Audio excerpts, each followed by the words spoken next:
इन प्यारे साथियों, मैं तापस स्वागत करता हूं आपको अपने चैनल डलमो वाला पे। आज हम लोग 25 मई के करंट अफेयर के इम्पोर्टेंट क्वेश्चंस करेंगे जो कि सभी एग्जामों की दृष्टि से बहुत ही इम्पोर्टेंट होंगे। प्यारे साथियों, बिना टाइम जाए किए फिर क्लास को स्टार्ट करते हैं।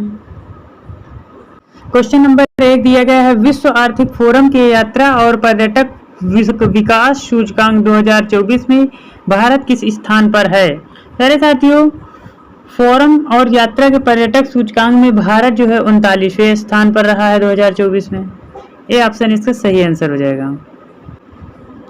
भारत WEF के यात्रा और पर्यटक विकास सूचकांक 2024 में 39वें स्थान पर पहुंचा है और वर्ष 2021 में भारत की रैंकिंग जो है इसमें 54 थी।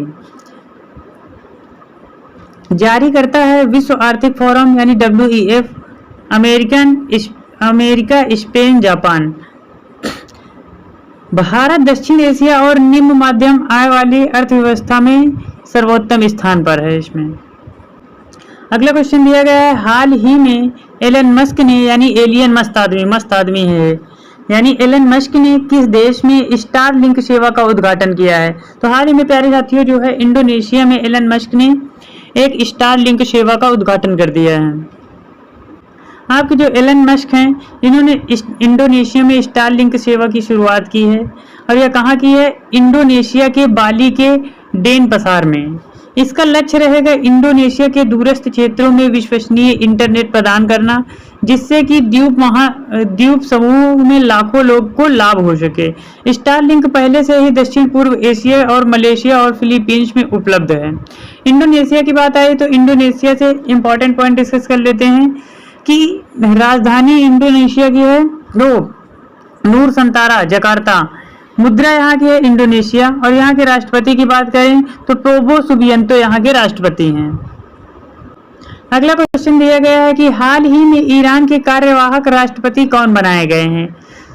तो हाल ही में जो है अभी ईरान के राष्ट्रपति इब्राहिम रईसी की हेलीकॉप्टर दुर्घटना से मौत हो गई है, तो उनकी जगह पर अभी हाल ही में मोहम्मद मुकबर को यहाँ का कार्यवाहक राष्ट्रपति बना दिया गया है।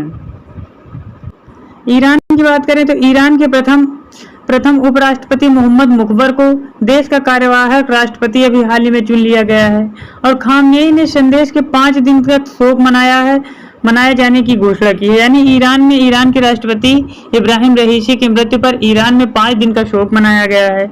ईरान के संविधान के मुताबिक राष्ट्रपति की मौत हो जाने की स्थिति में 50 दिनों के अंदर चुनाव कराना जरूरी है।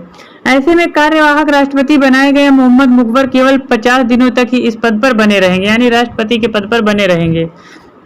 और नोट में दिया गया है, देखो साल 2021 में जब इब्राहिम रईसी ने राष्ट्रपति का पद संभाला तो उन्होंने मोहम्मद मुकबर को अपना पहला उपराष्ट्रपति नामित किया था। ईरान की बात आई तो ईरान की राजधानी हो जाएगी तेहरान और ईरान की मुद्रा हो जाएगी ईरानी रियाल। नेक्स्ट क्वेश्चन आपका दिया है कि पर्यटक के रूप में अंतरिक्ष यात्रा करने वाले पहले भारतीय कौन बने हैं। तो पहले भारतीय बन गए हैं आपके गोपी चंद थोटाकुर्रा। ये आपके गोपी चंद थोटाकुर्रा हैं। स्माइल देखो कितनी प्यारी है। आपके पायलट गोपी चंद थोटाकुर्रा पर्यटक के रूप में अंतरिक्ष की यात्रा करने वाले पहले भारतीय बन गए हैं। वह अमेजन के संस्थापक जेफ बेजोस की अंतरिक्ष कंपनी ब्लू ओरिजिन के न्यू शेफर्ड 25 मिशन के लिए चालक दल के हिस्से के रूप में अंतरिक्ष की यात्रा की थी। गोपी थोटाकुर्रा हाल ही में माउंट किलिमंजारो शिखर पर गए थे और आंध्र प्रदेश के विजयवाड़ा में इनका जन्म हुआ था।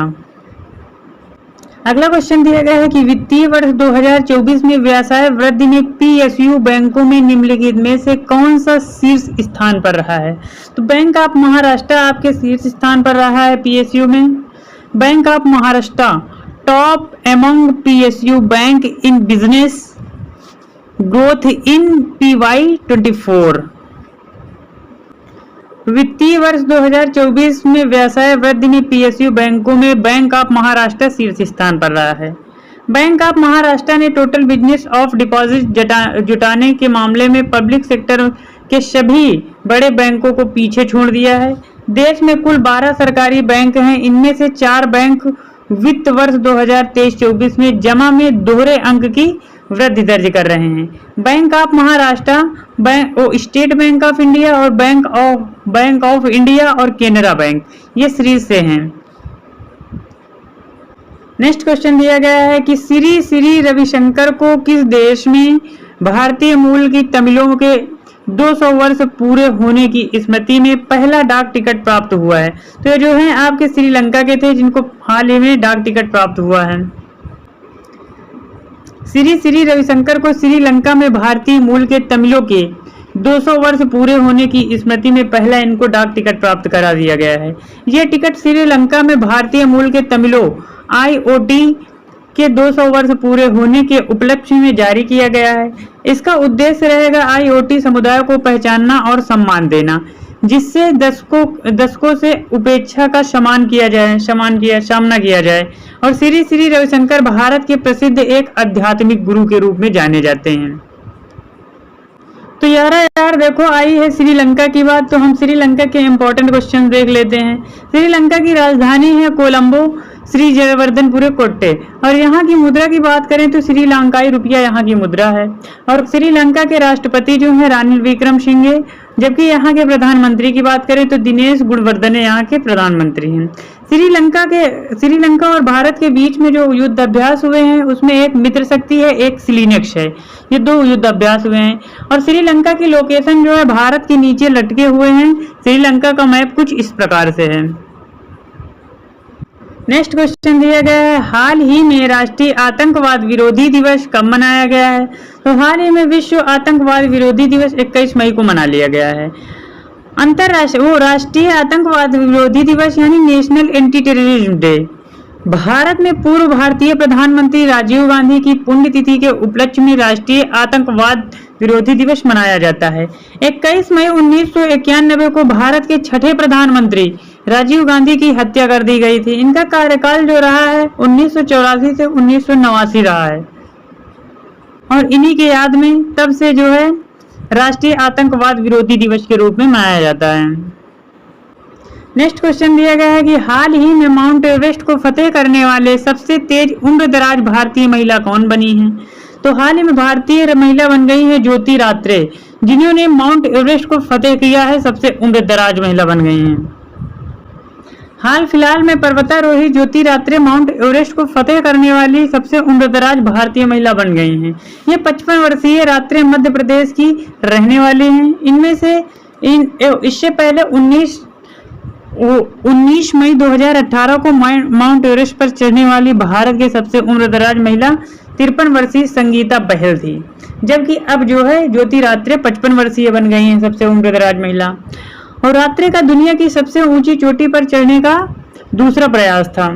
साल 2023 में खराब मौसम के कारण उन्हें 8160 मीटर से वापस लौटना पड़ा था, लेकिन अब तो ये है अपनी मंजिल को पा ही गई। आखिर जो टारगेट बना लो तो मंजिल को आप कोश पा जाते हैं, बस मेहनत जी जान लगा के करना चाहिए।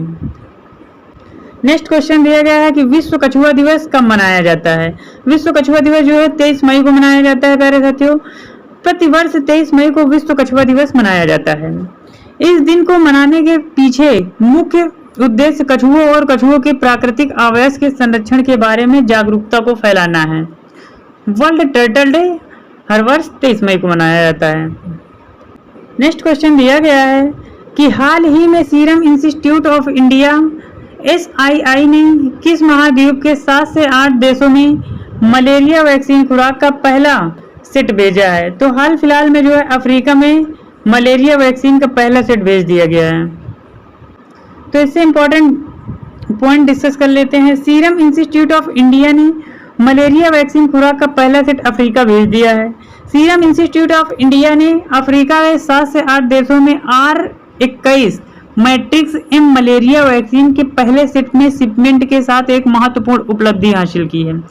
विश्व स्वास्थ्य संगठन यानी WHO के अनुसार अफ्रीकी क्षेत्र में हर साल लगभग 5 लाख बच्चे जो है मलेरिया से मर जाते हैं, और SII की उत्पादन क्षमता प्रति वर्ष 100 मिलियन खुराक की है। ये खुराक की संख्या के हिसाब से दुनिया का सबसे बड़ी वैक्सीन निर्माता है। SII ने कोविड-19 के लिए कोविशील्ड वैक्सीन बनाई थी। प्यारे साथियों, आज हमने प्रसिद्ध भारतीय व्यक्ति और उनके उपनाम को जीके जीएस में जोड़ा है। अब्दुल गफ्फार खान को बादशाह खान या सीमांत गांधी के रूप में जाना जाता है नाम से, और एमके गांधी को बापू के नाम से जाना जाता है, जबकि वल्लभ भाई पटेल को भारत के लौह पुरुष के रूप में जाना जाता है। बाल गंगाधर तिलक को लोकमान्य तिलक के नाम से जाना जाता है, और लाला लाजपत राय को पंजाब केसरी के रूप में जाना जाता है।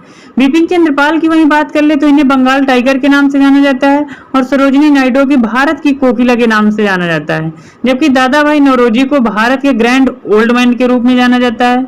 और राजेंद्र प्रसाद की बात करें, इन्हें अजात शत्रु या देश रत्न के रूप में जाना जाता है।